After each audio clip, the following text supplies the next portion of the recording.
Hello, ẹ káàárọ̀, ẹ kú ojúmọ́, ẹ káàbọ̀ sórí ètò yín, ètò wa báyé ṣe ń lọ.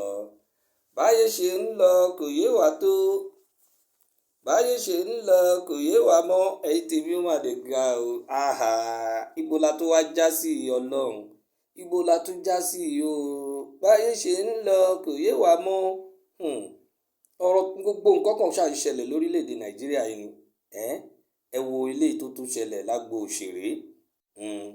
Àwọn onítíátà wa, àwọn Yorùbá Nollywood, àwọn film actor and film actress wa, ẹ wo ohun tó ń ṣẹlẹ̀ láàrin wọn ní ẹnu ọjọ́ mẹ́ta yìí tó ti káàkiri gbogbo orí ẹ̀rọ ayélujára nípa ẹni tó mọ ara mú jù.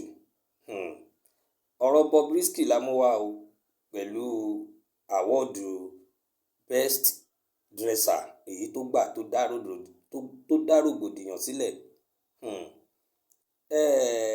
Ẹ̀yin tí ẹ̀ ń pariwo tẹ̀ ń sọ̀rọ̀ bíi Dayọ̀ Amúsàn, ìyá kan náà wà, ó ní òun ìyá ọba ńlá Elizabeth. Mo mọ̀ pé ìyá yẹn kàn ń tajà, mo kò rí nǹkan kan sọ ló jẹ́ kó ń jáde. Ṣé rí ẹ̀yin Yorùbá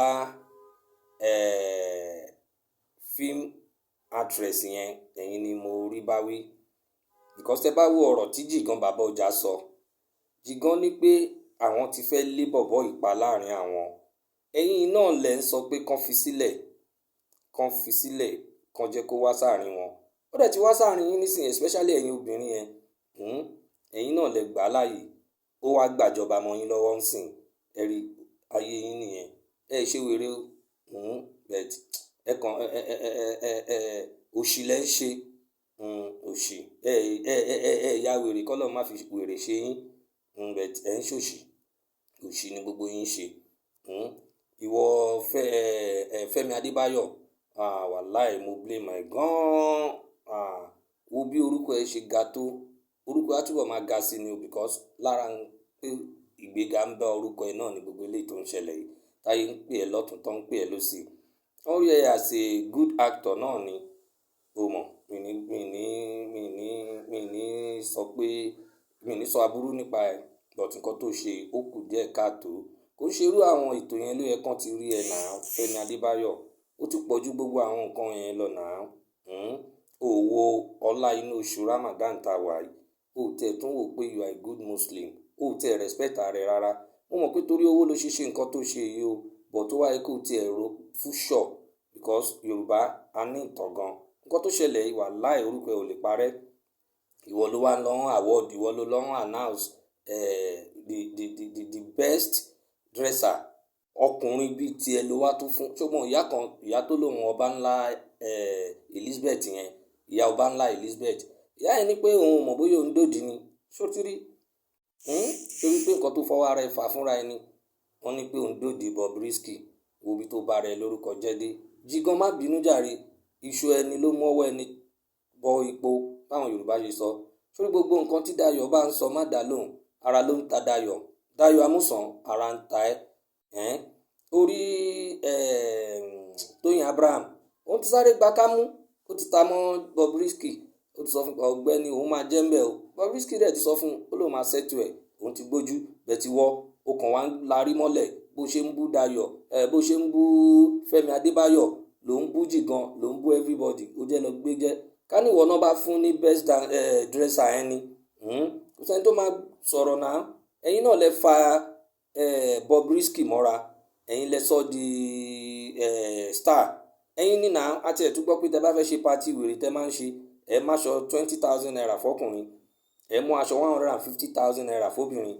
The same aṣọ tẹ mú ní 150,000 naira fóbìnrin yẹn, òun náà lẹ mú fún Bobrisky. Ó dẹ̀ ń rà á. Ó ń wá party yín, ó náwó fún yín. Ẹ mọ̀ kó sì ló ń ṣe ń gbà yẹn. Ó wá gbàjọba mọ́ yín lọ́wọ́ ń sìn. Gbogbo yín ẹ wá ń wí irú, ẹ̀ ń wí rù. Ṣé bí wọn náà tiẹ̀ mọ̀? Ó mọ̀ sí nǹkan tó ṣe fún yín náà. Ìgbà tán ti wá ṣe tán, gbogbo yín ṣẹ̀ wá ń ronú pé kò yẹ kó rí bẹ́ẹ̀. Ẹ wá ń búra yín, ẹ wá fẹ́ dá wèrè lẹ̀ ní industry. Wèrè ní gbogbo yín wèrè. ẹ̀yin náà lẹ máa rí ibi tí ò dáa, ẹ̀yin lẹ máa ń tẹ̀lé àwọn olóṣèlú, ẹ̀yin náà lẹ tún lọ ń dá wèrè sílẹ̀. Kí òkè náà kí tiẹ̀ ní fíìmù yìí tẹ̀ ń ṣe gan, kí ló ń kọ́ wa gan náà? Ọ̀rẹ́ mi kan á ní pé téèyàn bá ti ṣe nǹkan tó dáa, ohun tí ò dáa lókù ló máa ṣe. Eléyìí tí ò dáa lẹ̀ ń ṣe yìí. Ẹ jọ̀ọ́ gbogbo ojú tó ń wo ètò yìí, ẹ bá mi share ẹ̀ kó dé ọ̀dọ̀ alágídí Dayo Amusan. Ẹ sọ fún pé kó fi ṣosùn, kó fi para. Àwọn náà fà á o. Ẹ̀yin Yorùbá Nollywood actress yẹn, ẹ̀yin lẹ fà á.